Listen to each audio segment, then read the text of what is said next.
Art always tries to capture beauty, but some is born of it. Traditional pigments created by mashing berries, eggshells, and beetles, strings on an instrument made of catgut pulled by a bow of horsehair. These are all made by destroying nature. There is art, however, that is made of molten light. South of San Jose State University, in downtown San Jose, is the SJSU Foundry. Here, sculptor Steve Davis runs the program, introducing students to bronze, aluminum, and casting, grinding, and welding. Most days, students are found all over the studio, perfecting their pieces. Today is the inception of art. For weeks, students have been preparing by molding wax, making casts, and hoping that everything goes well during the slow process of cooking the molds, for even a small defect can change the outcome of their project. Today, all the commotion normally found is non-existent. Now, there is a group of individuals who have to work in harmony to pour bronze into a hole the size of a soda can. As it pours, the bronze bubbles and pops, sending 2400-degree spatter across the floor. Steve Davis, professor, acts as a master of ceremonies and forge god, giving initial life to the hopes and dreams cast in concrete. To get the bronze in the air and ready to pour, it starts by getting cooked. The floor houses a pair of natural gas furnaces, whose jet of green flames is thanks to the copper found in the bronze alloy. From there, it finds itself in an iron harness, ready to tip into the concrete bosom of the cast. Aluminum melts at a lower temperature and does not change the color as it heats. The solid bars disappear into the furnace and change to liquid, not unlike a melting ice cube. The stream flowing into the cast fills to the top. It then runs as if mercury was poured instead out of the vent holes. To safely pour the metal, the crucible is held in a metal collar suspended from a crane and balanced by a pair of volunteers garbed in leather and aluminum fabric. Their concentration is not met with silence, but with the commotion of furnaces blasting, metal cooling, and the callouts between each of the participants. Inside the mold, created by drying concrete around a wax approximation of the final piece, the metal will cool. The holes on top include the pour hole and various vent holes to allow the liquid metal to course through the entirety by venting the air within. The cast will then be cut open and the resulting sculpture will be cleaned of its vessel.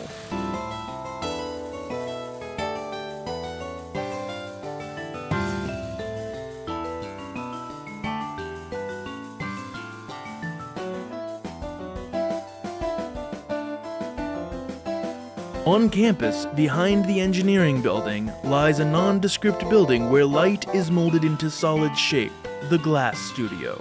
The process can take as little as a couple minutes or as long as weeks. Spheres of glass can be blown, cut, and dropped while still hot from the furnace. Casted pieces built up of layer after layer of this molten light will be scarred, bit, bent, and cut until they reveal their final form. Matt Eaton, a Bachelor of Fine Arts in Spatial Arts, works as one of the advanced students wielding the solid pipe. Beginners, intermediate, and advanced students also work with the hollow tube, blowing air into pockets made by the orb of yellow glass. But for complex shapes and objects that do not lend themselves to bowls, bottles, and orbs, the only choice is the solid pipe. The process begins with the source. Held within the furnace, a pool of liquid glass is kept surprisingly still to resist the formation of little bubbles. A pipe is dipped into the furnace and pulls out a white-hot gob of glass. From there, the pipe lays in a bubbling brook of water to quickly cool every part but the end so the artist can work. The pipe's color changes from a tarnished dark gray back to the silvery tones of the steel as it sends up plumes of steam. Tools of the trade are laid on the table next to the artist. Tongs that clip onto and cut into the piece. Knives that cut and give definition. Metal spoons like open-ended ice cream scoops embrace the piece, allowing for the undefined gob to turn teardropped. There is always paper soaked in water to quickly cool bits of the piece as needed. One of a family of blowtorches sits on a rack waiting to be unleashed on the piece to quickly heat. These tools are part of a delicate balance the artist must uphold. From the furnace's bosom, the piece is cooled, worked, and then introduced into the reheating chamber, more commonly known as the glory hole.